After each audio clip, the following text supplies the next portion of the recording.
We're not going to talk. I mean, No, we're just going to, no, No? we're just nope. gonna. Sit here.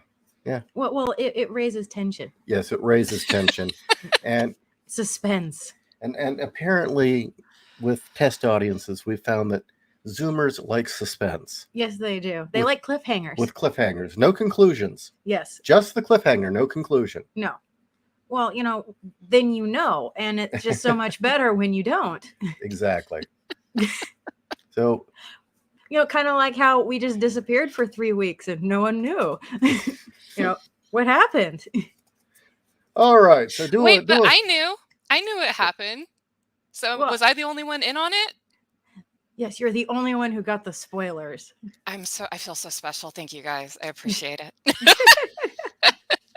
So give everyone the damn introduction. Well, hi everyone. This is the damn introduction to the Monday Night Threesome with Janelle. I am your co-host, Kat Rocha, the night editor, and with me as always is... I'm J.Ishiro, author and alien in a human suit. I write many fine graphic novels and prose novels, and if you don't own any of them, you're missing out on life. In fact, what the hell is wrong with you if you're listening and you don't yet own one of my works? Seriously, I have the power of 3 brains all contained in one sexy body. So buy my books. He has huge lobes.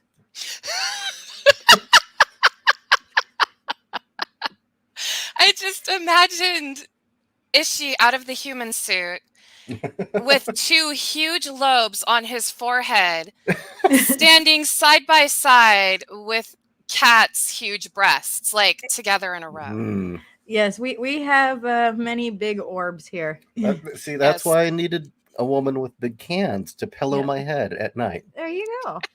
I One love for it. each lobe. And of What a way to course start the show, guys. Exactly. We're talking about boobs already. Well, we got to make up for lost time. Yeah. That we do. I keep And- forgetting that you guys have a Discord. And I hadn't been on for 3 weeks, and then I was like, oh shit, it's 10:30 at night. I should pop in and say hi. Hey, don't feel bad. Running low. I haven't been on the Discord since getting sick, so don't feel too bad. Oh yeah, so you got sick, you had a convention. Yeah. Oh, There I was want to just too hear much. all about the convention. Oh God, the con was great. Actually, it's been years since I've had fun at a convention, and no. This was the weird thing. The area that we were in for like the artist alley creator area, small press, it was like a third of the convention hall, and not only did people have like their own indie comic books, but it was mostly prose. It was mostly people writing actual novels and selling them. I was shocked. And the crowd was there to buy novels. Yeah, they were there to buy books.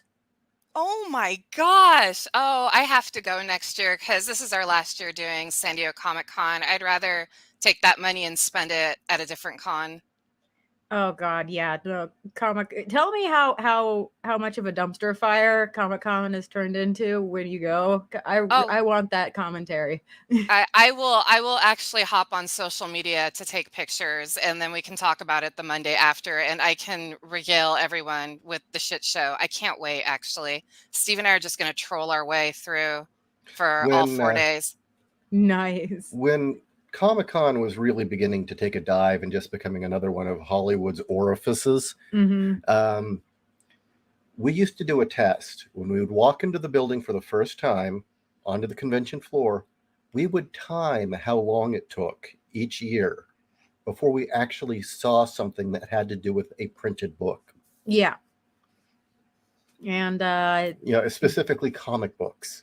And that time period got longer and longer until finally, no, that didn't happen until like we got to that one little section in the corner where all the legacy people with their long boxes were.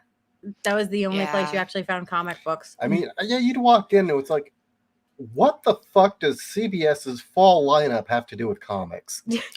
I remember that year. They were showing shows that had nothing to do with comics, anime, manga, sci-fi, action. It was literally fucking situation comedy. Mm-hmm. It was stupid. No, I remember that year. Steve and And I you were know just what? like, what the fuck? And we all welcomed them in because so many people thought money. And know what they did? They brought the woke people with them. Mm. And destroyed it. Yep. You know, I don't think it would really be a loss at this point if, there was a horrible fire at Comic. With or without people in it. No Oh, comment. please don't set it this year. Can you wait till next year? Because we're going to be there. Okay, with yeah, Chris. we don't want we don't want you to be there with if there's a fire. On the other hand, though, it does make me laugh my ass off that I have a graphic novel of different people interpreting different Edgar Allan Poe stories, and when they did the person who did the story of the Red Mask of the Red Death, they said it at Comic-Con. Mm-hmm. So it's a plague hitting Comic-Con. It's like, wow, I don't want that to happen, but at the same time I kind of do. I liked it when when Aquaman, do you guys remember the Aquaman, God, what year was it? But San Diego got sunk, and so Comic-Con was underwater, and like there were fish people there that didn't want the humans to come in with their scuba suits, and I swear it was the comic book artists and writers saying they did not, because this was all when like Twilight was coming out and shit. Oh, I remember And that. so it was yeah. their way of saying like the normies that always come to Comic-Con, they didn't want these like other people coming in. I mean, it was really interesting. well, the Twilight fans were really some of the Assholes. worst. God, we were trying to get from like one side of the con to the other, and the line for Hall H, not only was it like snaking all throughout the outside, it then snaked through the convention. And I remember we had to like cross the line to get to our destination, and this like 50-year-old tub with her teenage daughter yelled at us for quote unquote cutting. No, it was, you can't do that. The line goes all the way outside. You can't cut. Yeah. Excuse me, we were here first. Oh, please tell me you reamed them. Please tell me you did. You want to tell them why we were leaving the building? Because Ishii had hit his limit break, and that was the final thing, and he snapped, and I think you just said fuck you to the woman. No, I said I don't give a fuck about goddamn fucking Twilight or fucking Edward. Shut the fuck up. Yeah. God, I wish I could have seen that. They I wish both I looked could like have. it was like reality imploded for them. Yeah. And it's like, okay, if I don't get him out of here now, there's going to be blood. Yes. I knew people that did not go to Comic-Con until Twilight. I know somebody who's we're talking so hardcore, she has the posters up in her bedroom. I love this woman to death, but oh my God. And I did not, because I didn't pay attention to Twilight because I thought it was shit. We were hanging out with them, and she said, let's go to the Summit booth. And I said, okay, because I didn't know that Summit was where Twilight came from. And my husband and her husband were like, and I was like, come on, guys, let's go. And they were like, no, we don't want to go. And I just thought they were, being dicks because it'd been a long day until we got to the booth. She fucking knew I hated Twilight. I looked at her and I just walked away. I was like, nope, I'm not hanging out with you for the rest of con. I love you, but that was a low fucking blow. Like I applaud you for not staying by her then. If she knew this is something that you hated. Okay, she knew. You need to read this. Okay, Alexis says, how long would it be before you ran into Peter Mayhew? let me tell you, it only happened once. Only once. It was at New York, and the motherfucker stepped on me. Oh, Fucking Chewbacca stepped on me. Well, he's no longer with us, so that's never going to happen. I'm leaving the booth, making my way to the bathroom. Hmm. And I feel this big stomp and someone almost walk over me. And I look up, and it's goddamn Chewbacca. Actually, I thought he nearly stepped on you, and then he actually slammed you into the wall. No, he shoved me aside, though, because he was plowed. Yeah. He was so fucking drunk. I believe he was also beelining it to the bathroom. I have no idea. But it was just kind of the surrealist thing. It was like, hey, this is Chewbacca. He's drunk. You also had the Fonz ask you for directions. Oh, yeah, but yeah, the Fonz was nice, though. I mean, it was before opening. He was looking for a booth. He walked up to us. His gentleman, do you know where this booth is? Oh, yeah, it's over there.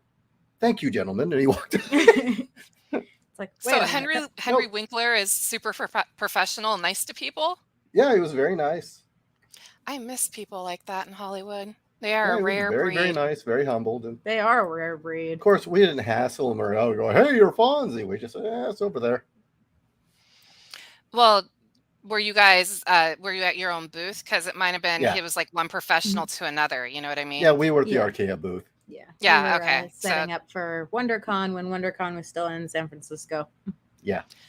Because I've seen comic book artists ask for directions at other small artist alley booths, you know, and like it's professional to professional. It's not like, oh my God, you're so and so. So that's why I was wondering. Well, hey, we got the booth next to Virginia Hay one year. Yeah, that was cool. I love her. She's so beautiful. Yes. I mean, I know really tall people. Yeah. Oh, is she really tall?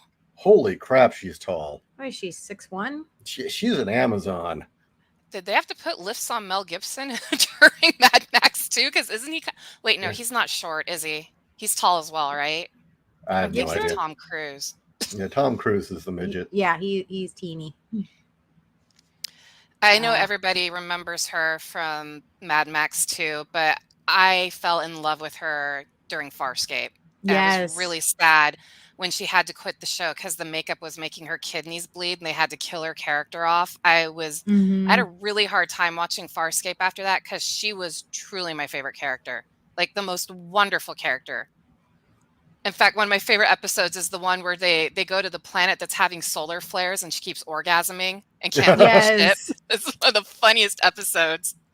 Well, she was great because she was incredibly flawed. And so her whole arc was just her, figuring herself out, figuring out that, no, she's not as an enlightened a being as she wants to be yet, and not getting discouraged by that. And I loved that.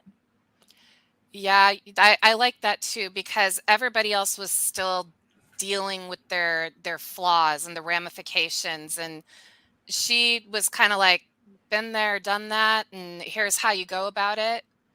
And I can't remember what her full title was as a priestess. Pow, thank you. Yeah. Well, I don't know. I'm sorry. I think that for me, it was Aaron's son gave me the boner. Well, yeah. Oh yeah. Yeah, Claudia Black. Yeah, Claudia She's also Black. hot. Serious hotness there. Yes. I was pissed when she got killed in Pitch Black. I was like, what the fuck? You just killed off Aaron's son? Yeah. Yeah. I was mad. No, I don't think Chewie likes Grace. He stepped on me. And no, it was not a pleasant experience. Actually, it was really annoying. You were starting to hit your limit break at that point too. Like you said, that was at New York Comic Con. And the thing was, I was going to say, you guys might want to click on what Aloise said at the bottom. Speaking of Twilight, have you guys heard of the latest thing Stephanie Myers has written? Oh dear God. 3 words: Guantanamo Stockholm romance. Dear God. That woman is that a thing? Is this a real thing? Oh my God. I might have to actually investigate that. That sounds so terrible. Oh, can that be an Adventures in Awful? I can read it. Yes. I'll read it with you and we can do it together. I will. I mean- If you go through the pain with me, I'll do it. Okay. Do you think we Okay. can get Wolf on this too? Oh yeah. Get Shanae to review. Yeah. Yes. Okay. Yes. Because I mean, like the host was awful and creepy and rapey. in not a trashy romance novel way. So you say Guantanamo romance. It's like and Stephanie Meyer. I need to investigate this. Alexis, is it Angeli? Angela, yeah. Read this one. I remember one year I got trapped and couldn't breathe, and it was because the Big Bang Theory cast showed up. That was another one. I Big remember Bang that. Theory fans needed a beating. Holy Hey, crap. I was one of those fans because I got excited at first. There was finally a show about nerds. I think it was like the 4th season. Steve and I were like, this show's ass. And we checked out. You have to realize that suddenly you had a generation of millennials who didn't know fuck all, who watched that show, suddenly thought that they knew all about geek culture, and then proceeded to come into our house, Comic-Con, our territory, which we built as a community, and dictate to us the way it should be and what real nerds are. And you know what, kids, go fuck yourself. Well, why don't you try actually reading some comics before you open your goddamn mouth? That year was particularly insidious because they put the Big Bang Theory booth in the nexus of evil with the Lucas booth and the Mattel booth. That area that was not the nexus of evil. That's not what you called it. That's not what it was known as. No. What the black hole? Yeah, it was the singularity or the black hole. It was like, if you entered that area, you didn't leave. You never returned because it just kept pushing you inward. Yeah. And you couldn't claw your way back out because everyone was converging on that spot. Mm-hmm. People disappeared.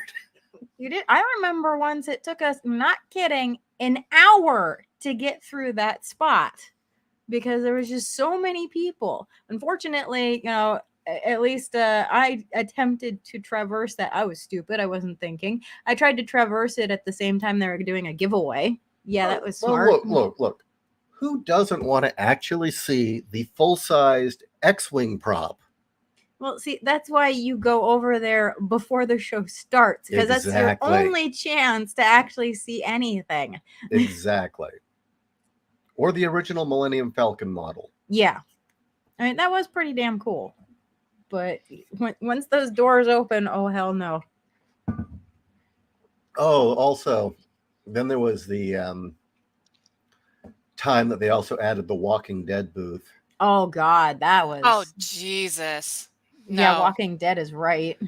That's another one I got dragged to. Oh my God. Okay, let me do my little Walking Dead rant. Okay. So I introduced friends to The Walking Dead. I have been reading it since it first came out. And so, yeah, I am going to be a little braggy and be a little snobby. All of a sudden, friends that I introduced it to were now the biggest Walking Dead fans. They knew more than I did, quote unquote, and we're always going to the fucking booth. And we're like, if you're not watching the show, then, how come you're a fan if you're not watching the show? Those kind of people. Because I read the damn books. Yeah, do you realize I actually stopped.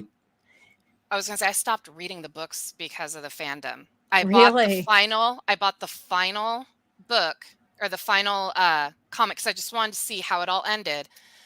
But yeah, like there's another fandom that can fucking suck a bag of dicks. I hate the Walking Dead fandom. They suck. All of a sudden they knew everything about zombies, but didn't know who fucking George A. Romero was. Shut up, sit down, and let your betters do the talking. The other thing was just in the nexus of no return at Comic-Con, when they added the Walking Dead booth, the problem there was you had like this horde of fans around the booth at all time that wanted to cosplay zombies. So you had just these people just wandering around in circles around the booth like zombies as people were trying to get through there. Well, it was worse than that because all of those people were basically trying to get noticed so that they could get like prime spots for the was it the zombie race that was happening at Petco Park after the Comic-Con doors closed. I forget what they were called.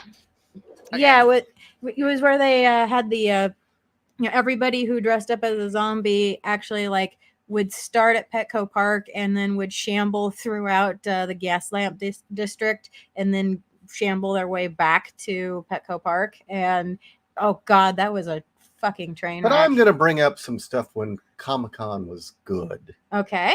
Back in the late 90s and then the early aughts, when it still was at its height, right?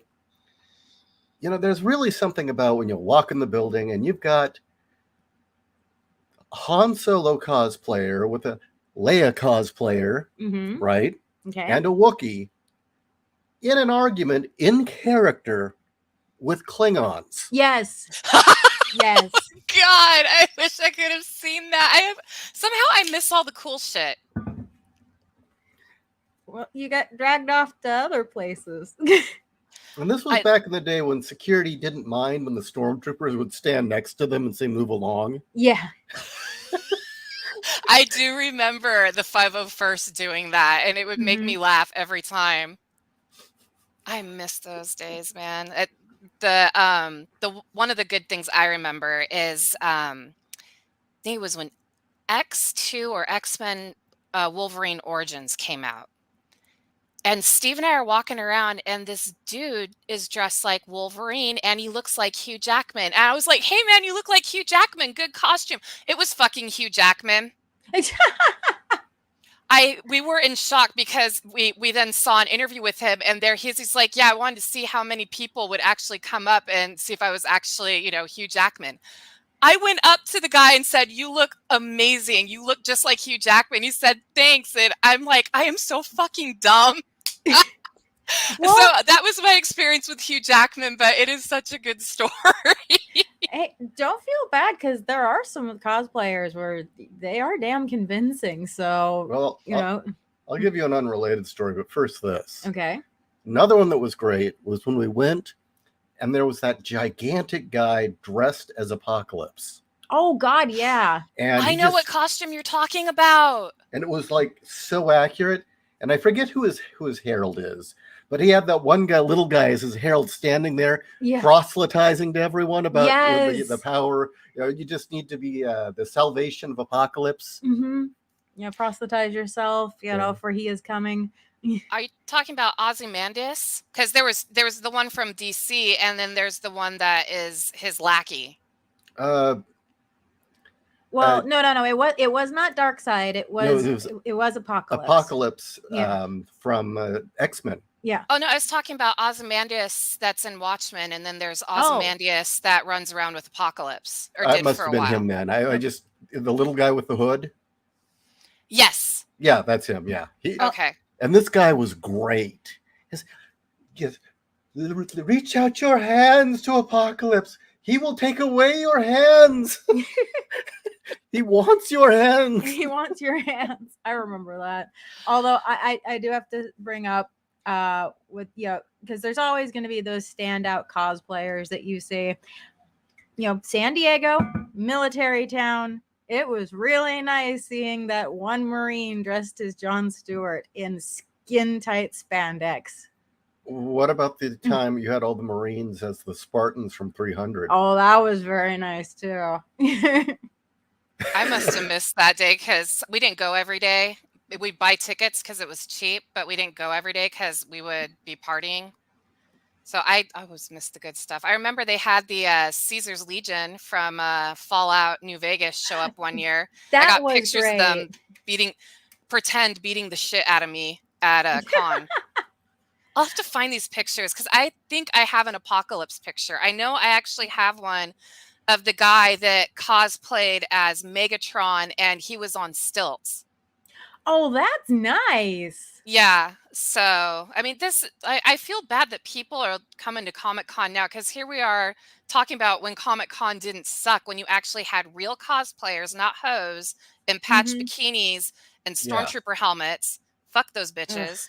Well, the Yeah. other I mean, thing yes, was you have a is hot body, but oh my God, not the well, place. that one I No. would say is like you would get professionals in there that Oh, really that played the Baroness. yes, Baroness. Yeah. When they got the dominatrix to play the Baroness one year at the Hasbro booth, Yeah. and she was really beating people up. Yeah. I would have totally gotten spanked by Baroness. Oh, Oh, that Yeah, sounds the people were fun. paying to take pictures with the Baroness. She wasn't going easy on them. No, she She wasn't. was pulling hair. She'd like throw people to the ground and put her boot on them. And it was very obvious she was a professional dominatrix.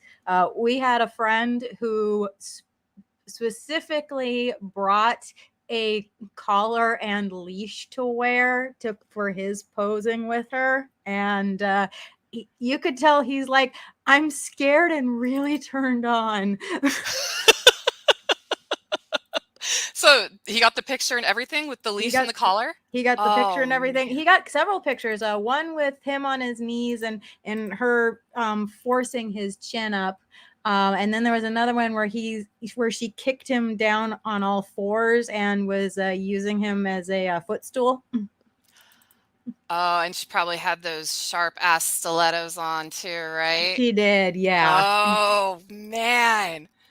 I wish I would have seen her. See, like I said, Steve and I wandered around in other places and we didn't go every day. So sometimes we miss the really good shit. But also, I'm not one for crowds. Sometimes because I have anxiety. Oh, Sometimes after a while, I'm like, okay, we gotta go. Like you one of the hit the years limit break and you're done. Yeah. yeah, You'd had one of the enough. years I was able to handle it was the year I was pregnant with Chris because they were like, "Oh, you can go on all the handicap lines," so we didn't have to wait in line for anything. I was like, "Way to go, Chris!" That was the year that we spent I every didn't day, I think so. think, in Hall H. Oh, really? Yeah, so we saw the one guy stab the other guy in the eye for sitting in a seat. We were there for Really? God. Oh, you actually saw that happen. that. Yeah. Oh my God. No, we were right there. I was like, holy shit. No, that was the year that they announced Avengers and introduced the entire cast. They announced the Captain America and Thor movie. Also, Cowboy versus Aliens and Paul were also there. So, I mean, it was like the big day. And yeah, we were only a few rows away and we watched the stabbing break out. And then Kevin Smith came on later that night and was actually being not a dick. And he was like, so what was the argument about? I figure it must be who wanted to be Thor. You know, I'm Thor. No, I'm Thor. No, fuck you. You're Odin. And stabbed them in the eye. You know, when Kevin Smith wasn't a total douche. Yeah. But do you guys, I don't know, like when Comic-Con, like in the 90s, I remember going to the View Askew booth and there weren't a lot of people there. And he would chat up people and talk and not be the self-righteous, self-absorbed, fake geek douchebag that he is today. Mm. Well, I don't know. You guys have different stories, right? Like I only went, like I saw him as a fan. So we never encountered him actually. Oh, really? No. We I were thought you usually guys had. working, so Gotcha. Yeah, Yeah. the thing with cons is definitely once we really started hitting our stride, I barely ever left the booth. I usually was just working things, and Ishii would walk around. So, and Ishii would definitely walk around for about an hour or two, and then hit his limit with the crowds, and then come hang out behind the booth, and then go back out again later. But Did you guys ever sneak in alcohol? Because I had a couple of friends that worked booths that would put their alcohol in their water bottles, and that's how they stayed sane. No, didn't do that. Although, no, this is not in a bad way. This is, I feel totally bad for him. There was one year it was Saturday, and we found J.O. Barr's booth, and Ishii knows about his projects other than the Crow, so was chatting him up. They had a great time talking. We purchased an original art piece from him. It was great. And then the next day, we thought we'd go back and hang out with him a little bit more. And he was definitely not there. And we found he had a Band-Aid on his arm. It's like, oh, I He went feel. and got his morphine. Yeah, it's So- like, I feel really bad for him. So this is Kat in her, working clothing. Which con was this? I don't even remember. Yeah, I don't recognize where we were. And It's bad. It all kind of blurs together. Oh my God. Oh, there's a Silicon Valley? yeah, Oh, okay. the wax figurine. Yeah. I was going to say, that really looks like Mark Zuckerberg. Yeah. Well, maybe I should just make that my icon from now on. So I think that'd be pretty good. that was from the Silicon Valley booth? Yeah. That was a there was fun a show. Silicon Valley Comic-Con. Oh. I'm trying to remember. Was that San Jose? I don't remember. Oh yeah, it was San Jose. Okay. That was a weird one. Was that the one where we boothed next to the family where the dad was? Oh, Peanut Boy. Yeah, Peanut Boy. Yeah. Okay. The kid was just being a kid. He was just having fun. So nothing against him. The father, on the other hand, was an insufferable asshole. Whether or not his kid really did have a peanut allergy, I honestly don't think he did. The father would actually like scream at people on the other side of the booth. It was like, don't bring that food near my kid. He's got a peanut allergy. And it's like, they're not eating anything with peanuts in it. It's popcorn. Jesus. And the dad was swearing up and down that his kid was going to be better than Jim Lee and was this huge artistic savant. And again, the kid was just drawing, and yeah, for his age. No, he was just, Dad was doing the drawings. And Yeah, pretending. well, no. For his age, actually seeing the kid draw, I would say when I was 8, I wasn't drawing anything that looked that good, but it was still a drawing by an 8-year-old. The quote unquote comic books that were being sold were obviously Dad's drawings, and they were all already licensed IPs, nothing original.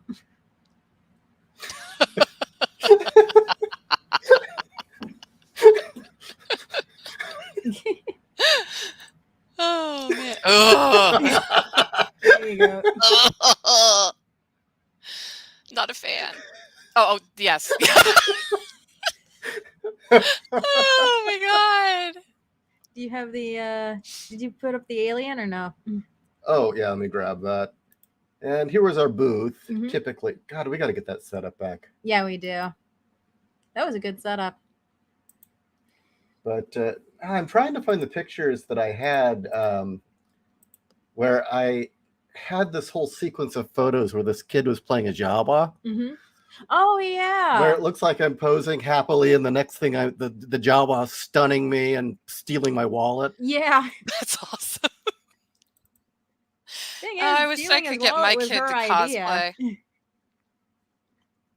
Yeah, that was the Jawa's idea to try to do that. So that was pretty funny. Actually, it wasn't. It was my idea. Oh, was it your idea? And she kept looking at her dad saying, "Is it okay?" He's like, "No. It's a game. It's okay. You can steal his wallet." Oh, okay. Please find those pictures. I got to see this. Yeah, I don't know where they are. I'm gonna have to go through all of them. I can't find them Yeah. right now. But I I'll have have a to great Chris story at dive Comic Con, if you guys want to hear it. Oh, yes. Yes. Okay, so he's I want to say he's 8 months old at this point. Hey, I know that guy. I got a picture with him at WonderCon. Oh, really? Yes. Oh, cool. He uses different those noisemakers, because the one I have when he was at WonderCon was a shiny blue. I've actually got from this same convention, I've got him on a mechanical bull. Oh, no way. So I've got to dig that out. But Chris at Comic Con. Okay, so he's 8 months old, and we take him to con, and he's enjoying it, having a good time. And I guess while we weren't looking, he really liked the fabric on the cosplay for the girls. And we turned around, and this girl dressed as Supergirl is blushing because she doesn't know what to do. Chris has his hand up her skirt, feeling the material. Oh my God. Wow. So he was already a groper at 8 months old. Yeah, he just, it was a tactile thing. He was like, it's silky. And our friends were telling us, he'd been reaching out to other girls. Well then. So Steve picked him up and held him for the rest of the day. Oh, God. Wow. I would have gotten a picture, but the girl looks so mortified. Well, Like, what do you do? This is a perfect blackmail story for when he is old enough to start, dating. You can say it's like, go clean your room, otherwise I'll tell your girlfriend about this time. It is. Oh, speaking of Chris, I have some news for everyone. Okay. He watched Labyrinth and he loved it, and we found out that he thought fantasy was just Disney princesses, so he hated it. He did not realize that was what real fantasy was. Oh, wow. So Yay! we also got him to watch part of Top Gun. He didn't like the serious and the lovey bit, so he'd walk away. And now we're watching Back to the Future. So Dude, that was just my typical clothing, man. That was me dressing up in professional gear whenever I went to a con. His professional human suit. Yeah. But that's great that he likes Labyrinth. So now you got to show him Dark Crystal. yes, that's next on the list. Nice. I'm so glad that you are forcing him to watch good movies. Yeah, he'll bitch because he's a kid, but then like he sits down, watches it, and I mean he loved Labyrinth. Only thing he didn't like was the singing because he's not used to musicals. But then we paused it and we explained the absolute wonder of David Bowie and how amazing he is. And so Chris he wants to listen to the music and stuff too. Nice. So, yeah, but I mean, he was into that movie. We couldn't believe it. He actually sat through an hour. Usually he'll check out after half an hour. No, he was there for an hour before he was like, okay, now I have to get up. But yeah, he really liked it. So we're definitely going to do Dark Crystal and Legend. And we still have Starship Troopers. And I got to dig out that book for him to read too, Yeah. Starship Troopers. He's going to love that. Oh, yeah. I think so. Yes, this is the summer of pop culture education for my child. Good. Nice. Absolutely. Okay, just completely aside, for all of you MST3K fans out there, God. John Varley fans at least, we found a nice audio version of the original short story overdrawn at the memory bank. Yes. So we're going to listen to it, and we're going to come back and give you a review. Yes. Okay, so what is overdrawn at the memory bank? Oh, okay. It's an infamous episode of MST3K with Raul Julia, and it was their attempt at doing a cyberpunk. It was okay. No, it was a movie. a PBS channel. It was the American Playhouse Theater. Yeah. For PBS, not New York. WKGB. WKGB. Okay. I think that's it, or I don't remember. It was something like that. Boston. I don't remember. Anyway, they decided to adapt the short story overdrawn at the memory bank into a movie. Now, Raul Julia is absolutely fantastic as always in it. And as Pearl Forrester said, what was he doing in this purely Shirley quality programming? And because really it's bad. Oh, damn. It is bad, but he is an absolute professional and knocks it out of the park, and is really the only reason to watch it. But the story is about a dystopian future in which everything is run by corporations. Where have we heard this before? And he hates his humdrum dead end job of just being a button pusher. So he starts hacking into forbidden cinemas and watching Casablanca when he should be working. And as a result, he gets punished by being made to put his brain into a baboon. Okay. And hilarity ensues. That sounds like, is it a Philip K. Dick story? Because that sounds like a title he would use. It does sound like a Philip K. Dick story, but actually it's by John Varley. Oh, okay. So, you're familiar with John Varley? The name sounds familiar. Is he the one that did Dance of the Dead, or was that Robert Zielinski? Well, there was a Richard Matheson story called Dance of the Dead, but I don't think that's the one you're thinking of. Overdrawn at the Memory Bank, Varley, he is best known for Steel Beach. Okay, I haven't heard of that one. I've heard of the name, but I don't know what stories to connect him to. I think. Okay, I'm trying to remember what. Well, I was saying that there was that movie Millennium, but it really isn't anything like his story. So. Oh wait, did he write Millennium? Because I've read that book. There's the Ben Bova Millennium, and there's the short story, which was made into a movie with Chris Christopherson and Cheryl Ladd, I think. Yeah, that he actually turned that into a full-blown novel, because I've read the full-blown novel. I have it. Oh, okay, yeah, that's him. Okay, that's where I heard the name. All right, yeah, that actually was a really good book. I was very surprised. I wasn't sure because I'd seen the movie first. They went a little too overboard on the romance. That only plays a back seat to what's going on, and everything is from Louise's point of view, and she's actually a psychopath. Really? Yes. I highly recommend reading it. And part of it does take place in San Diego, because he wrote the short story because of the PSA accident in '82 that crashed over Hillcrest. Really? I didn't know that. No. Yeah. So the whole book, or not the whole book, but they talk about that they changed the way they investigated airplane accidents after the San Diego PSA crash.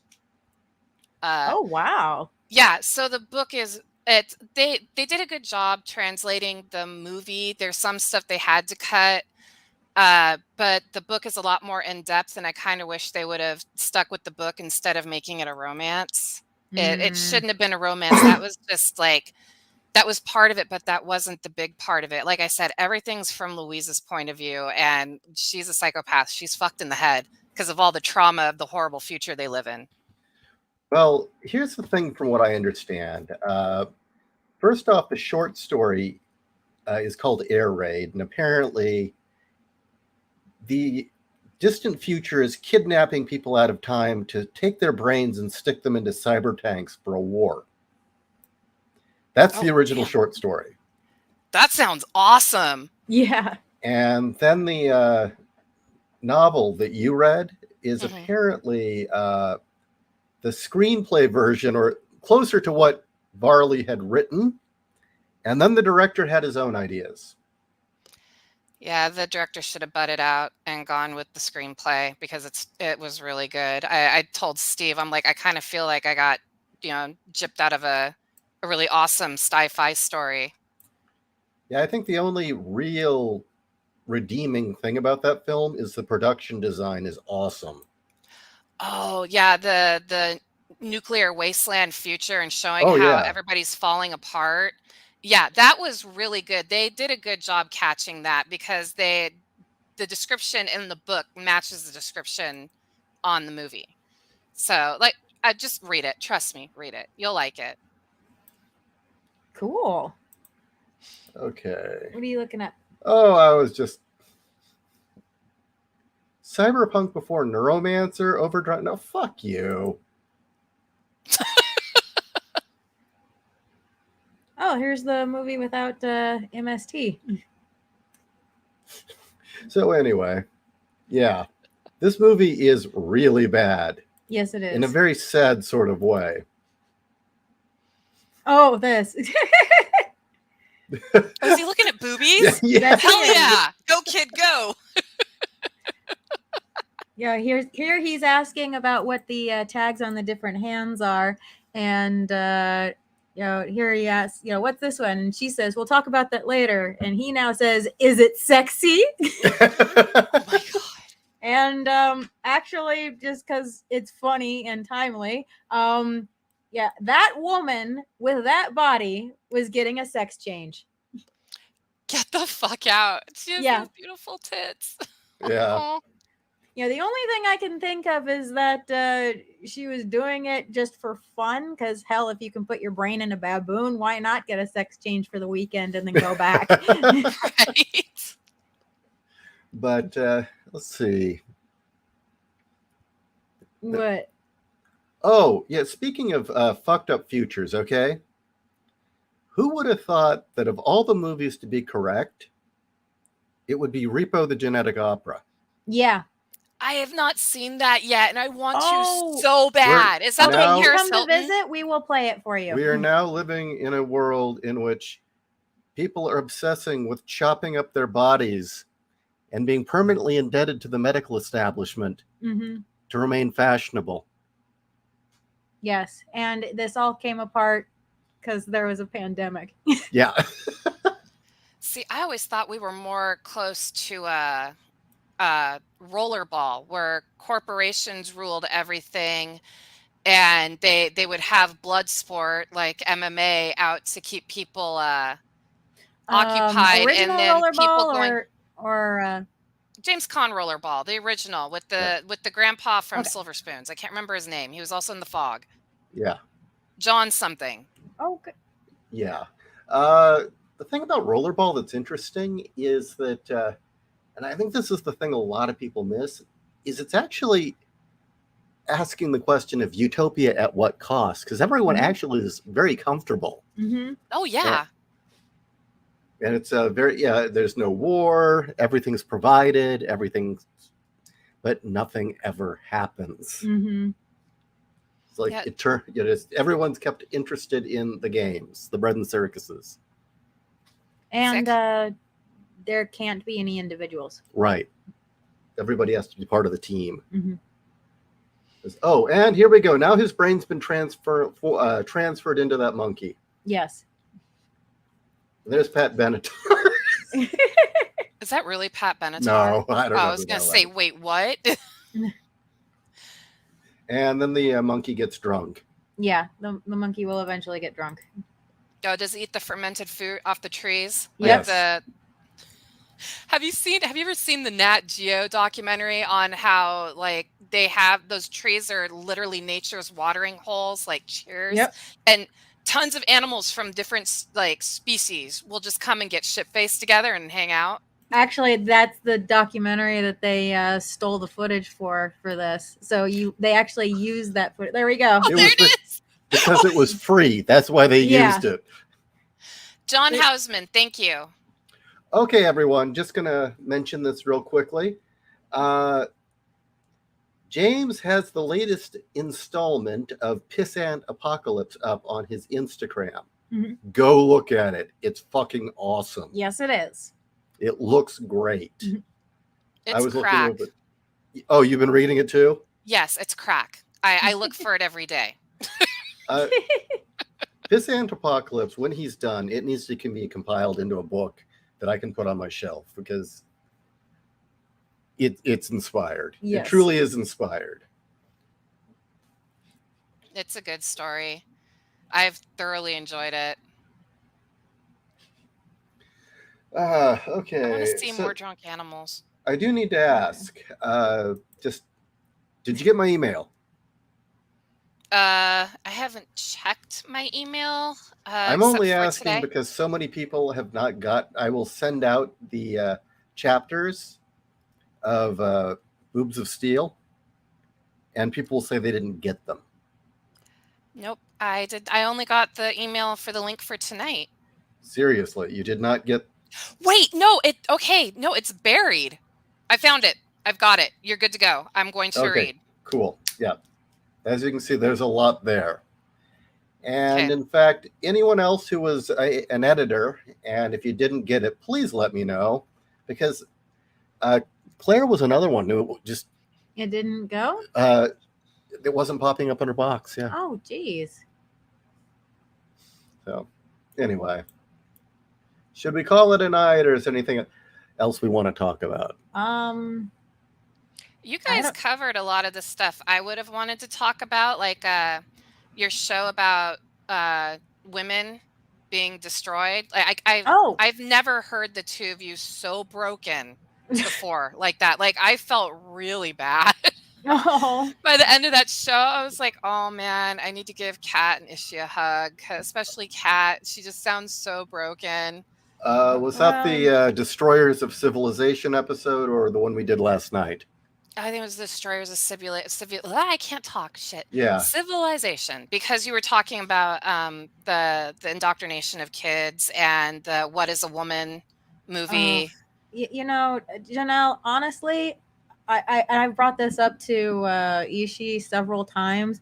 You know, Chris is damn lucky to have you and Steven as parents, because you're gonna make sure that he, I'm not gonna say gets sheltered from this stuff, but he'll actually have a good foundation to be able to combat this crap. I, it really disturbs the heck out of me how many kids are um getting this gender fluid shit, and then being made to feel horrible and like they need to butcher themselves. Well, another thing that's really kind of heartbreaking is, well, I am glad to see so many parents pissed off. Yeah. And fighting back. I'm going to be brutally honest. My parents probably would have never done that. Well, we know. Yeah. Yeah. And shit, was there ever a great outcry from our parents about fucking Ritalin No. or all the other shit they put us on? And I am I'm- so happy to see that they're all over the country. There are parents that are just outraged and going directly to the schools and scaring the schools, which is good. Mhm. Also, apparently, homeschooling is like skyrocketing. I think something like it jumped by 5% in 1 year, Mhm. which is unheard of. Chris wants to be homeschooled. He He does? likes his middle school, but he's just over it. Really? Yeah, I was very surprised. This is the kid that is like, I don't like being at home because I'd rather be with my friends. Like after this year was like, yeah, I think I want to be homeschooled. I was very surprised. Oh, I'm not wow. going to homeschool him because I think for his sake, he still needs to learn the social skills. Mm-hmm. But I was very surprised. He just says that he doesn't like what he's learning because the state of California forced even the charter schools to have some of the stuff, but it was done in such a way that the kids kind of mocked it. I'm glad to hear kids are mocking it. Mm-hmm. Yeah. So, and some of the kids were just like, we don't care. This, like, who cares? This is dumb. I would rather be talking about Fortnite. And this is like one of the few times where I'm like, please just talk about Fortnite. Please. I am totally okay with that. Well, Fortnite's normal. Yeah, Fortnite is normal compared to everything that's going on right now. And it just kills me because when you try to show logic, then all of a sudden they start calling you an ist and a phobe, and you're like, I'm not an ist or a phobe. I'm trying to show you logic. Like I go onto the D-Trans subreddit. I shouldn't because that is just one of the most heartbreaking subreddits I've ever been on. But when you guys started doing the investigation for the book, I started doing like my own investigation because I was curious. And those are some of the most sad stories. I wanted to cry at one of them because this one woman was on the verge of suicide because she was a tomboy, but she had been told, no, you're a man. And she went and had breast removal surgery and she went on the hormones and she actually felt worse. And now she's really upset because she can't have her breasts back and she misses them and she's very jealous. And she was so angry that she was browbeat into to transition to a man, and she said she was never really sure about it anyway, but the community was like screaming at her, "No, you have to do this. This is what you are." And now Okay, she's like, "My so life is ruined." you've got to ask yourself, Janelle, what kind of evil piece of shit would do that to kids? You know? Yeah. And let's be honest, it's evil. It just flat out that is evil. Um, and there are other things I could say, but I think we said them last night. And I think another problem that parents are running into is there are those who are enraged and out there fighting. But then there are other parents who are like, well, the doctor said this. What am I supposed to do? I mean, Yeah, I mean, Yeah. I've talked with parents where, their kid was, had depression, their kid was feeling anxiety because, well, all the schools got shut down, so their social life went completely out the window. They were feeling isolated, and so their parents, well-meaning parents, thought, okay, I'll get them help, I'll get them therapy, and the therapist says, no, you got to chop your tits off. yeah. I don't trust therapists anymore. Yeah. At least for kids. For adult, because I have a therapist and she's really kick-ass, but I don't trust any therapist for children right now at all. Mm-mm. Just like I have to take my kid in sometimes because of his anxiety, and the last time we were there, we were just kind of blown off. And I was like, so I guess it doesn't matter that my child is having anxiety. He must not be checking off the boxes that you want. Right. It was literally go out and God. join a sport. I'm not joking. Now, Yeah. you guys know Chris, the people Yeah. in the audience, Chris, he has no athletic drive at all. He is cerebral. I If you mean, mind me, oh, go ahead. if you mind me asking, what was his anxiety over? Stuff going on with my mom, and Oh, okay. also he's hit mentally, he's hit puberty early because he was having an existential crisis of who am I? How do I fit in? And also he knows that he's different, and he's very upfront about being different, but now he's starting to realize that some of the kids don't like him being different and have pointed it out to him. And so and it didn't also help that he did not get along with his teacher at all. It was just a miserable school year for him. I mean, when he got his promotion thing, his paper, we were out the door. He's like, see ya, I'm gone. So, but the guy was like, oh, it must be depression. You need to stop playing video games and go and join a sport. And I just I mentally facepalmed. And yeah. I can stick him in a pool though, and he'll stay in it all day. He likes swimming. That's it. It's a shame he isn't a little older. I'd tell him, show him Heathers. That might actually help. You know what? I wish I could show that to him right now, but yeah, some of that stuff is a little too adult for him. Yeah, but yeah, he would love Heathers too because he's got that humor. Well, that's the thing that we've talked about this quite a bit, was that in the 80s and 90s, there was no shortage of stories, either in comics or novels or film, that addressed exactly what you're talking about. And one thing that's kind of bizarre right now that is hard for, I think, a lot of us to grasp is this need to fit in and to do what the crowd's doing. Have you noticed that? Which Yes. was like the Antichrist to us. I mean, yeah, I was the gonna villains say, in all of our fiction were the shitheads that were just going along with whatever everyone else was doing. there was always a crowd for you. You didn't have Yeah. to fit in with everyone. There was always a Right. crowd for you. And you know what? I was okay not being with the popular kids. I was lucky that I was a jock that was accepted by the geeks, and Yeah. I had geek cred. And I think that's why, because I was on the volleyball team and the swim team, but my chore money literally went to buying comic books and video games. Well, do you remember? I don't know if this term was in use in San Diego, but it certainly was where I was living. There was even a term for people who wanted to always be in on the latest cool thing or the latest trend or whatever everyone else was doing. And they were spoken with such disdain, and we all called them trendies. I called them scrippies at my school. We called them preppies at my school. Yeah. But we also would laugh because when Hot Topic started being less about like sex toys and goth stuff, we started Yeah. calling it Bop Gothic. Yeah. Yeah. Yeah. Well, when the jock that was kicking your ass for the last 3 years suddenly dyes his hair green and says, "Oh, I'm into punk, dude, because I like Green Day." It's over. It's fucking over. No.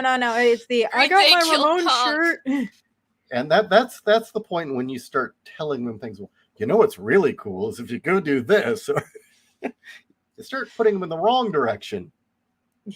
As much as the movie was really cheesy, Josie and the Pussycats, the one with Parker Posey and Alan Cumming, actually did a really good job showing what it was like to be those people following the trends. Actually, yeah, that was a good film, strangely enough.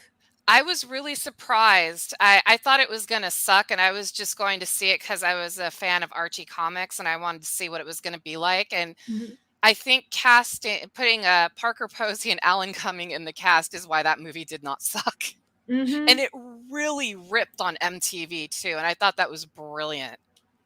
Yeah, and I definitely got the impression that the studio didn't know that that's what they were gonna do. Yeah. Well, cliques and tribes are different things, Michael. If you're part of a tribe, you didn't have to shun everyone else. Yeah. Except the trendies. Yeah. At the Scripps Ranch, actually the most popular of popular was the drama club. Oh, and God. everybody. Are you serious? Oh, that was God, the yes. least popular people at my school. That's who I hung out with. Yeah, it was the jocks. Yeah, you'd think that, but no. At Scripps Ranch, the most popular of popular was the drama club, were the drama kids, and because they were also the biggest social butterflies, and they apparently threw the biggest parties. So.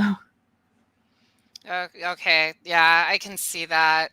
But maybe just because also my vision was skewed because my dad was a teacher and a football coach, so my whole culture for Scripps Ranch, even when I worked there, just revolved around sports. So I thought it was like Valhalla. It's like, oh, the jocks are also popular. Oh, I will have to say the jocks that I ran into were probably some of the nicest kids on that campus. In fact, I had one who okay, awkward me in high school. This big strapping jock actually offered to beat the living shit out of these kids that were harassing me in shop class. And he's like, "Are you okay? Is it? Oh, did they? Were they really mean to you? Other things like that." I mean, he was constantly like championing me. It's like, my God, why are you doing that? You're nice. Okay, I never had that happen before. That's very interesting because all the athletes I met at Scripps Ranch were like, yes, ma'am, no, ma'am. They had manners. It was like, holy shit. Like, did you go to finishing school or something? You're really polite. Yeah, the jocks at Scripps were not the typical jocks. So that's nice because the typical jocks at Valhalla, the kids' parents bought them like those $600 or $600,000 lifted trucks. Oh, geez. Because it's East County, so a lot of the rich kids came from Hamul, and so their parents bought them. I hated trucks for the longest time because of that. Oh yeah, bad religion. You think was the fall or the start of it? Well, we've got a question here. What factors led to the decline of punk? Well, I would say that the real turning point where you knew things went shit was Bad Religion, because essentially they took hippie folk bullshit in politics, NPR liberalism, preachy crap, took all the energy out of punk, took all the youthful energy and rage and fire and DIY, and pretty much dulled it down to basically something you could play in Starbucks. And you know what? these pricks then went on to sign bands that were just as bad and just as fucking self-righteous and preachy as the rest of them. And one of these fucktards, I forget which one of them, I actually was ripping on him and he got mad about it on Twitter before I got booted, is personally responsible for Black Mask Comics. So he also contributed to the fucking up of comics. But tell us how you really feel.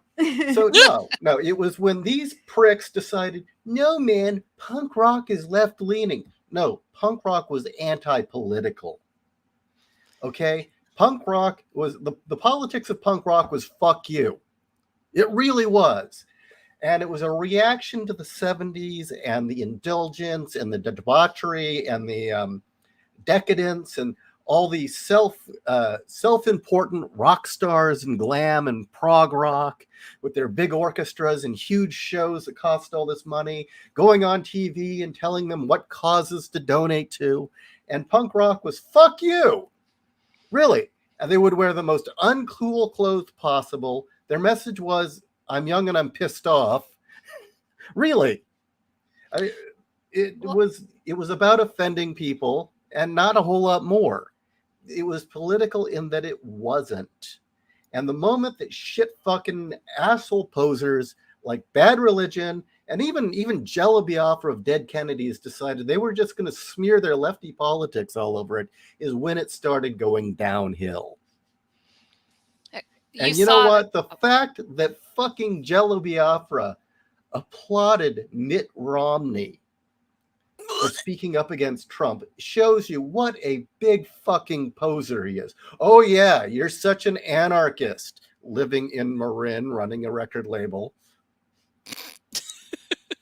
Hey, you saw that John Lydon and the Sex Pistols are no longer considered punk rock and were posers the whole time, right? Oh, who's saying that now? It was one of the like BuzzFeed or Vox or whatever, one of those fucktards. Fuck, like their opinion matters. Yeah, exactly. But they're trying to be like, oh yeah, the Sex Pistols weren't actually real punk rock. Punk rock today is real punk rock. And John Lydon was never truly a punk rocker. He's always been a poser and has taken advantage of the system. Like, motherfucker. His dad was part of the protesters that were being screwed over during the coal mining crisis in the UK. And that, that's, look, I know a lot of the punkers that came from the UK were down with the Queen and were tired of the class politics and you shitting on the commoner. Fuck you. We're not going to bathe. We're going to stink. We're going to be disgusting. And we're going to shit all over your stiff upper lip. Fuck you. Look, these kids can pretend all sorts of things, but it's not going to change reality. They can pretend they're women when they've got penises. They're still men. They can pretend they're punk. They're still posers. Nothing changes. Kids, get over it. And when I say kids, I'm talking BuzzFeed. And what was the other one? BuzzFeed, I think Vox. Wasn't Vox. Variety? Oh, yeah. Well, they're certainly a source of, the pulse of high culture and hipness, right? Yeah, that's streetwise. The fact is what you want? Oh, you want to credit the Ramones instead? One half of the Ramones was conservative.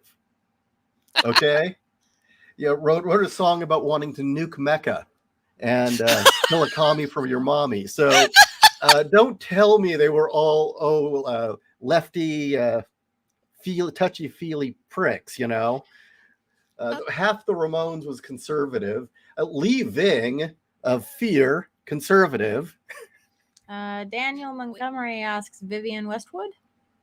Lee Ving. Wait, Lee Ving as in the guy that was also in Flashdance and Clue? Yeah. Yeah. I didn't know that he was in a band. Yeah, Fear. The band Holy Fear. Shit. X-Scene of the band X, another seminal band, really important, conservative. See, these kids don't know fuck all. Wow, oh my gosh, now I need to go look up his band. Vivian Westwood is a con artist. That's it. Wait, Her and Malcolm are fucking Oh, con artists. the woman that supposedly made punk rock fashion popular, Well, she right? did. No, she did. She absolutely did. And I would even go a step further and say that she was actually the brains behind the operation, and that Malcolm McLaren was basically the salesman. Because she seems a hell of a lot smarter than he ever was. But no, I mean, basically, they talked about anarchy and communism and shit like that. But they were all basically con artists looking to cash in. And I think the big problem with them is that they had created the Sex Pistols as a con job, and they lost control of the con. This monster they created had a mind of its own, and it destroyed them. Did you hear that? What? Oh, Chris was saying hi to you guys. Oh, Hey, hi. Chris. Here, you can say hi on them. Hi. Hey. I've got my headphones on. He can't hear. He just popped in to say hi. Oh. Sorry, he's getting ready to go to bed. Ah. Got it. Oh yeah, it's after 9 o'clock. I don't know. This whole notion that punk rock was always inherently leftist is such a fucking lie. Now, if you wanted to say skinheads were always inherently left, I won't argue that. That's actually kind of true. Take your pick, white laces or red. But they were both about labor unions. You know about that? Kinda. I know kinda about the skinhead movement, because I know that it kind of bled into other movements. It's why the industrial movement kind of got a bad rap at the beginning, because a lot of people looked like skinheads, though they weren't. And then also, I don't want to, it's not the rude boy movement. Oh God, I can't remember. It was Okay. another movement out of the UK that they dressed similar, but they weren't skinheads. Well, okay. Let's take a step back. The swastikas and the hammer and sickles that were being worn by the original punks. Oh yeah, that I thought that was that was part of the rebellion, and also fuck you, especially to the aristocracy of the UK. Not quite, but Oh, close. okay. The swastikas and the hammer and sickle, they were wearing the most uncool things they possibly could. That makes sense. It wasn't political. It was, let's take the most unattractive, uncool thing and make it a fashion statement. Well, their makeup also looked absolutely unreal. Of course, that's what my makeup looked like when I was in high school. Because it was, it's uncool. But the skins, you wanted to know about the skins? Yeah. They both grew out of the working class in Britain. They both were tied to labor unions. One was anti-immigration white supremacist. The other was Red Communist Revolution. Oh, white bootstraps, red bootstraps. Got it. That They were makes two sense. sides of the exact same coin. So all you had to do was look down at their boots to see. Yeah. Aha! I didn't know that part. I just knew that the skinheads, like everybody synonymously now says skinhead, they mean neo-Nazi, but I knew that they didn't start out that way. That, that's why I said it kind of bled into the industrial scene. Well, I can actually explain that one too. The industrial scene purposely used a lot of Eastern European fascistic imagery just to use it. Mm-hmm. And, it had a lot of German roots. And so there was that. The band Laibach, for instance, but for all intents and purposes, they look like a fascist band. What people don't understand is they're fascist in the same way Devo is corporate. Whereas Devo was a parody and a satire of consumer 80s culture, right? Mm-hmm. Consumerism and the media and just culture in the 80s. Laibach was a parody of Eastern European fascism and totalitarianism. It was the same thing. Interesting. I'm getting a history lesson. I love this. The other reason that the people thought industrial was fascist was one, I'm going to be brutally honest, there is a certain class of individual that wants to find Nazis everywhere. The ADL being one of them. And there were always these people within the music industry that were ready and looking to find the next thing to point their finger at and say, hey, look, Nazis. That sounds Hey, familiar. hey, look, Mhm. anti Semites. And, industrial, a lot of it came from Germany. A lot of it used Teutonic rhythms. So they immediately attacked it. Now, the legit complaint. One of the original people who founded the early wave of industrial, when it was more tribal drumming and stuff, Hmm. uh, was Boyd Rice, who is a legit Nazi. Okay. But he hung out with the rest of the band of Throbbing Gristle, which were a bunch of dirty hippies. So, what do you make of that? Well, wait, wasn't the lead singer of Throbbing Gristle also trans? Yes. See what I mean? Yeah. Oh, man. Like I said, history lesson there. Like, I only knew a little bit, but since you were in the industry, of course, you're going to know all that stuff. Like, because what was it? Recently, I saw something and they were saying that, people who listen to industrial are Nazis. And I was like, what the fuck? And Steve was like, no, he had read somewhere that like somehow it had bled in and made industrial look bad. No, So, no, that's exaggerated. I was, well, I worked in the industry. I wrote for Industrial Nation magazine. yeah. I was deep in there. That was more hype than anything. And no, there was a vested interest in certain. I would actually have to say I think it had to do with the American music industry in Hollywood that was doing it. That just kept claiming that this music from Germany and Eastern Europe was anti-Semitic. Yeah, And there were the Eggman from Headhunter is very anti-Semitic. yeah, and I really do think it was either biased against um, Saxon blood, which definitely exists in Hollywood, and I also believe that it was let's get rid of competition. So we'll just start spreading rumors that these bands are anti-Semitic and that they're closet Nazis, and yeah, it didn't matter what any of these bands said, which is really, but that's a lot of it was like the same time they kept trying to claim metal music was satanic. Yeah, I Remember, remember that it's Satanic Panic. yeah, the same kind of thing. Um, so it doesn't really shock me. Um, yeah, Undead Quinn, band like Current 93 used imagery. yeah, they did.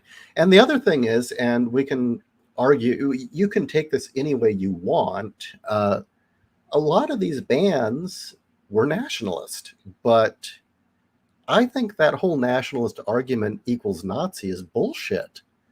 I mean, I'll use the Poland example. Poland never invaded anybody. Poland is the homeland of the Poles. If you're a Polish nationalist, that doesn't make you a Nazi. If you want, the same thing they kept saying since Rammstein were rebellious, and they would say we're proud Germans, which you weren't supposed to do. That was something you weren't supposed to do. That was forbidden in the 90s and definitely the 80s, right?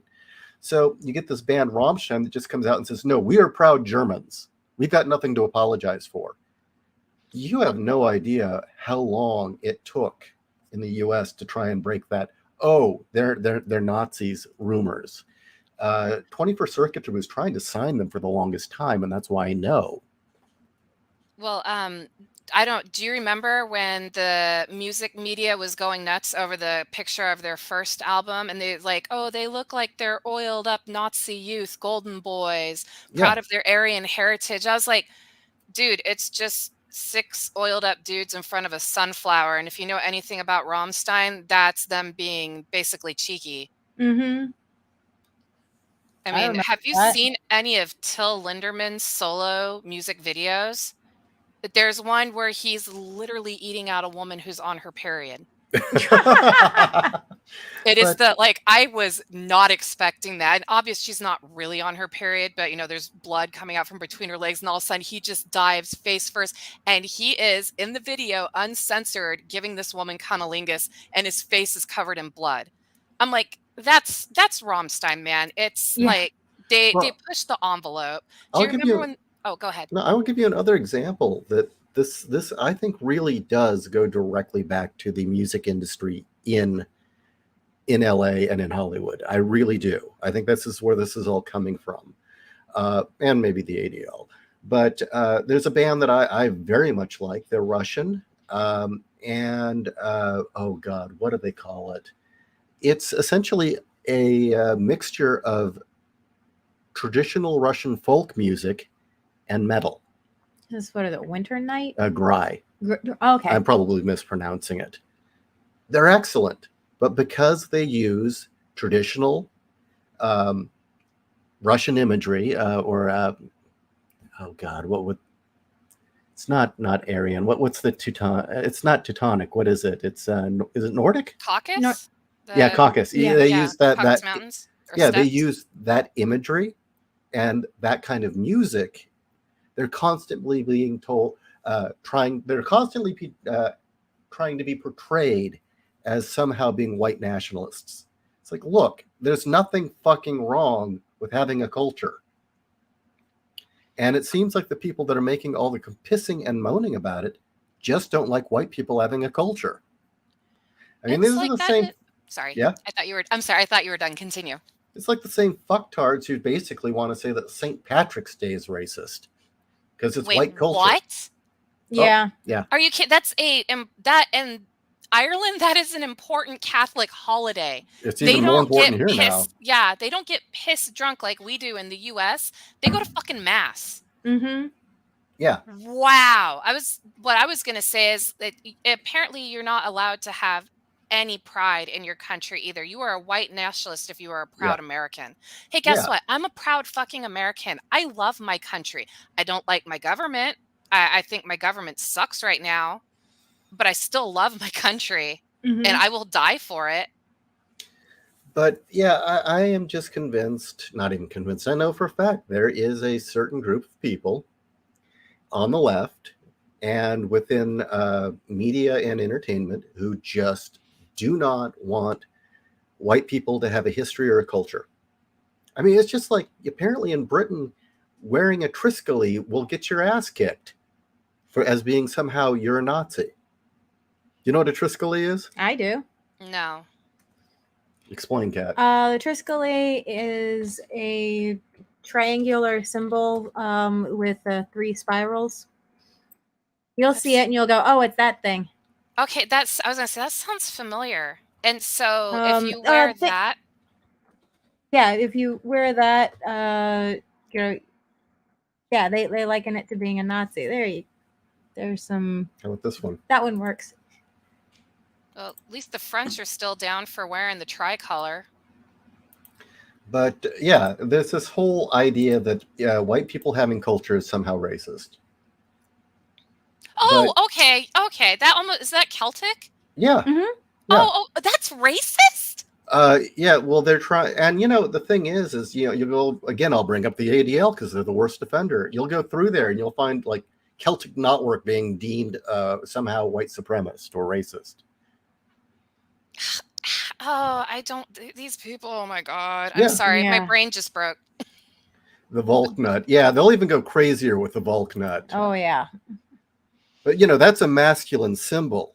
You can't have that. I never thought in my entire lifetime I would end up being a men's rights activist because of all this shit. To say, it's saying that is masculine symbol, so that's bad. Anything masculine, just oh God. Like I said, Well, no, I was going to say the Volk nut is even more controversial because it's not just a Celt and Norse symbol. It's also a masculine symbol. Mm-hmm. And a lot of men like it because it's associated with Odin.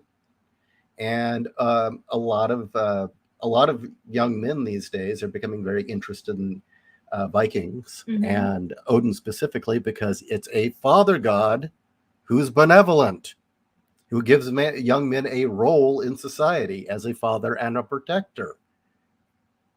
Yeah. Yeah, well, I mean, they've shit on Christianity so bad that the father god, you can't say like, oh yeah, I like Christianity. At least with the Norse pantheon, you can, it's pagan, so it's trendy. I'm not saying these people are doing it because it's trendy, but it's like I can't do this, so maybe I can do that, which just that's I hate these people. I really Yeah. do. It I don't like to hate people, but I actually am really starting to dislike that. Like I said, I listened to that show. You guys, it was a couple of days after you did it, and you two sounded so broken. Like, especially you, Kat. And like here we're having this discussion right now about everything, about, you know, you're a Nazi if you do this, or you're a white supremacist if you do that. And, you know, just Yeah, since when did, a bunch of political minded lobbyist organizations and Hollywood get to decide for the rest of us what is acceptable white culture? Mm-hmm. I mean, I think, French people have a right to have a culture. Irish people have a right to preserve their fucking culture. Russians have a right to preserve their goddamn culture. There's value in these things. I'm sick and tired of the rewriting of history. Mm. It's gotten to the point where Chris is now reading history books because he's tired of hearing about everything being rewritten. That's the other thing. He's been reading European or I'm sorry, not just European, world and American history this summer. Here's my advice on that one. This is a rule. This is something I've been doing when we go book shopping. When it comes to history books, atlases, all that stuff, try to get things that were published before 2010, or even better, before 2000. Oh, don't worry. We've got that covered. Remember, my dad was an American history teacher and American government teacher, and I inherited perfect. all of his books. When he Perfect. passed. I have everything. So, and if Chris can't find it, he just asks Steve or I because we're walking history encyclopedias. So, Let me put it this way. Because of supposedly white people can't have culture is why they're fucking trying to do all this revisionist shit for Lord of the Rings. It's failing too. Yeah, I it's love beautiful. Oh, everything's yeah, failing. I'd be more upset if it wasn't for the fact that it is failing hardcore. Well, and no, there were no Black Vikings. No. Did you see that also the Doctor Strange movie bombed not because it sucked, but because it was woke? Yes. Not only that, it wasn't in China because Sam Raimi wouldn't follow China's rules and put the Epoch Times in there as one of the newsstand papers, and he wouldn't take it out. So China didn't have it in the movie. I'm really happy to see that some people in Hollywood are getting a backbone. Nice. Oh, and speaking of, Steve and I are going to go see it on Wednesday. We're going to go see Top Gun Maverick. Mm-hmm. Apparently, the movie is completely pro-American, not political, and not woke. Oh. I hope so. Yeah, you'll have to let us know. Yeah, everybody we've talked to said that the nostalgia is perfect. Grown men who were in the military were crying because it was so amazing. So, yeah, Steve and I are really excited. Yeah, we want to see that in Crimes of the Future. Oh, let's talk about that for just a second. I just want to say I'm very happy to see David Cronenberg is going back to his roots. You've heard about Crimes of the Future, right? No. Yeah, they had it at the Cannes Festival, and the first 5 minutes were so gory and graphic, people left the theater. Well, that sounds good. I know! It's Viggo Mortensen and Kristen Stewart. And I will say, Kristen Stewart in mainstream movies, she's shit. You put Kristen Stewart in a really fucked up indie film, she's gold. Like, she just needs to step out of mainstream Hollywood. Yeah, okay. Cool. Yeah, so Crimes of the Future, Cronenberg decided to go back to his roots. The movie is supposed to be an amalgamation of all the body horror he's made. So he actually made a movie in the 70s called Crimes of the Future. So he recycled the title, and there's flashes of other films like Existence and Rabid and Videodrome. So I'm really Yeah, stoked to see it. we gotta call this a night. Oh, But yeah, it's so good to catch 9:30. up with you. It's been way too damn Yes, long. this has I been way too know. long. I've missed you guys, and I missed everybody in chat. Like I said, I forgot that you have a Discord, and I can go in and say hi. Kat, do you think I should post a few chapters from Boobs of Steel on the Discord? Yes, I do. Okay, I'll do that. Okay, cool. Awesome. Well, this has been wonderful chatting with you, Janelle. It's definitely been way too long, but our internet is repaired from rat bites, and we no longer are infected. So so we can do this next week, and I want to hear all about Top Gun. And the yeah. Discord is linked in the description, along with links to all my books, which you should own. Yes. Because they are. What are they? Are they good? Are they fabulous? Are they? They are fantastical. Are they fantastico? They are. They're fucking epic. Okay, that works. I believe like I have almost all of your books. Actually, no, I think I have them all. Yeah, Yeah, they're fucking epic. I highly recommend them. People, go buy them if you haven't bought them yet, please. Giant monsters, gorgeous women. You know you want it. Okay, now I'm gonna end the cast because I gotta go take care of other needs that are biological. Oh, no. But good night, everybody. Thank you. Night.